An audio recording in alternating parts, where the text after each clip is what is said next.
بسم اللہ الرحمن الرحیم۔ السلام علیکم ورحمۃ اللہ وبرکاتہ۔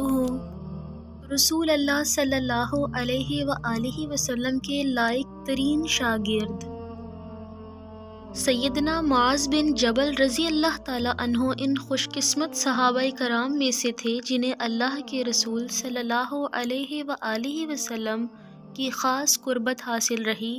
اس کا سبب ان کا حسن اخلاق اور اعلیٰ درجے کی ذہانت تھی۔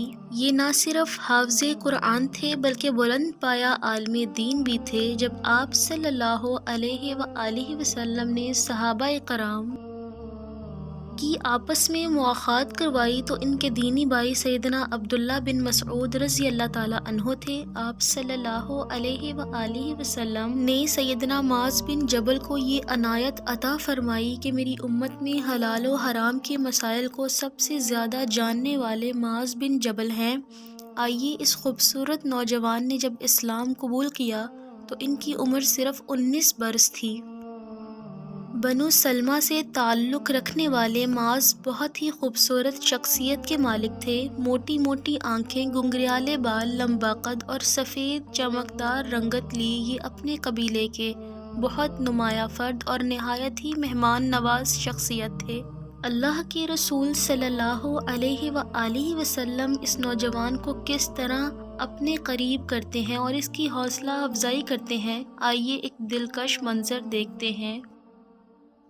قارئین کرام، اللہ کے رسول صلی اللہ علیہ وآلہ وسلم کی تواضع دیکھیے کہ آپ کائنات کی سب سے افضل شخصیت ہیں۔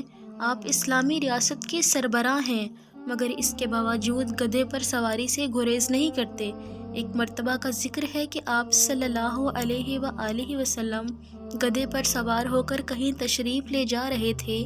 آپ نے اپنے اس خوبصورت شاگرد معاذ بن جبل رضی اللہ تعالی عنہ کو اشارہ فرمایا کہ وہ بھی آپ کے پیچھے سوار ہو جائیں۔ یہ ذہین و فطین شاگرد آپ کے پیچھے سوار ہو جاتے ہیں۔ ایک مرتبہ پھر غور فرمائیے، اللہ کے رسول صلی اللہ علیہ وآلہ وسلم کی تواضع اور فروتنی پر 1000 مرتبہ قربان جائیے کہ آپ صلی اللہ علیہ وآلہ وسلم گدھے کی سواری میں کوئی عار محسوس نہیں کرتے۔ معاذ بن جبل کی خوش قسمتی کے کیا کہنے کہ آپ صلی اللہ علیہ وآلہ وسلم کی پشت مبارک سے ان کا سینہ مس کر رہا ہے۔ ذرا آگے بڑھے تو آپ صلی اللہ علیہ وآلہ وسلم نے ارشاد فرمایا، اے معاذ بن جبل۔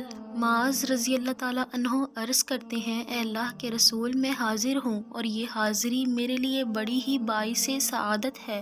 اللہ کے رسول صلی اللہ علیہ وآلہ وسلم کچھ دیر خاموش رہے، سواری آگے کی طرف چلی اور اسی طرح 3 مرتبہ آپ صلی اللہ علیہ وآلہ وسلم نے حضرت معاذ بن جبل رضی اللہ تعالیٰ عنہ کو مخاطب کیا تو حضرت معاذ بن جبل رضی اللہ تعالیٰ عنہ نے آگے سے خوش نصیبی کا اظہار کیا۔ اللہ کے رسول کا ارشاد ہوتا ہے، معاذ جانتے ہو کہ اللہ کا اپنے بندوں پر کیا حق ہے؟ سیدنا معاذ رضی اللہ تعالیٰ عنہ جواب عرض کرتے ہیں، اللہ اور اس کے رسول بہتر جانتے ہیں۔ اللہ کے رسول صلی اللہ علیہ وآلہ وسلم نے ارشاد فرمایا، اللہ کا اپنے بندوں پر یہ حق ہے کہ وہ اس کی عبادت کریں، اس کے ساتھ کسی کو شریک نہ ٹھہرائیں۔ سیدنا معاذ بن جبل رضی اللہ تعالی عنہ نے اللہ کے رسول سے حاصل ہونے والے اس سبق کو ذہن نشین کر لیا ہے۔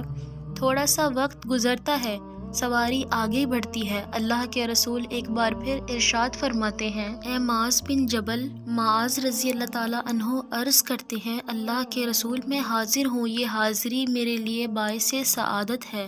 اللہ کے رسول پوچھتے ہیں، جانتے ہو بندوں کا اللہ پر کیا حق ہے اگر وہ اس کے ساتھ شرک نہ کریں؟ سیدنا معاذ بن جبل عرض کرتے ہیں، اللہ اور اس کے رسول کو ہی زیادہ علم ہے۔ اللہ کے رسول صلی اللہ علیہ وآلہ وسلم نے اپنے شاگرد کو بتایا اور سکھایا کہ بندوں کا اللہ پر یہ حق ہے کہ اگر وہ اس کے ساتھ شرک نہ کریں تو وہ انہیں عذاب نہ دے اور انہیں معاف کر دے اور انہیں جنت میں داخل کر دے۔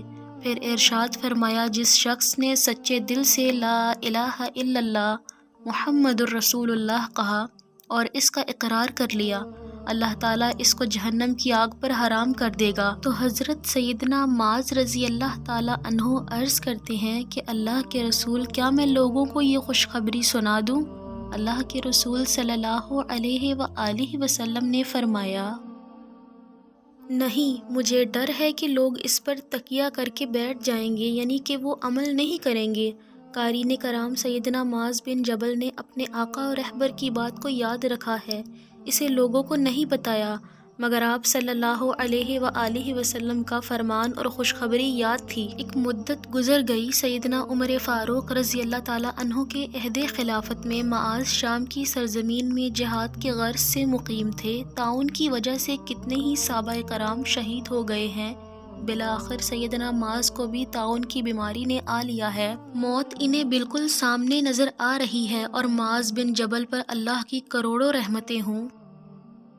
انہوں نے کتمان علم کے خوف سے یہ حدیث اپنے ساتھیوں سے بیان کر دی۔ اس واقعے کو 1400 سال سے زائد عرصہ گزر چکا ہے۔ علم کے متلاشی اور پیاسے اس حدیث کو پڑھتے ہیں اور لوگوں کو سناتے ہیں، یوں اللہ کے رسول صلی اللہ علیہ وآلہ وسلم کی اس حدیث کے مصادق بن جاتے ہیں۔ اللہ تعالیٰ اس شخص کو خوش و خرم اور تازہ دم رکھے جس نے ہمارے فرمان کو سنا اور جس طرح سنا اسی طرح اس کو آگے پہنچا دیا۔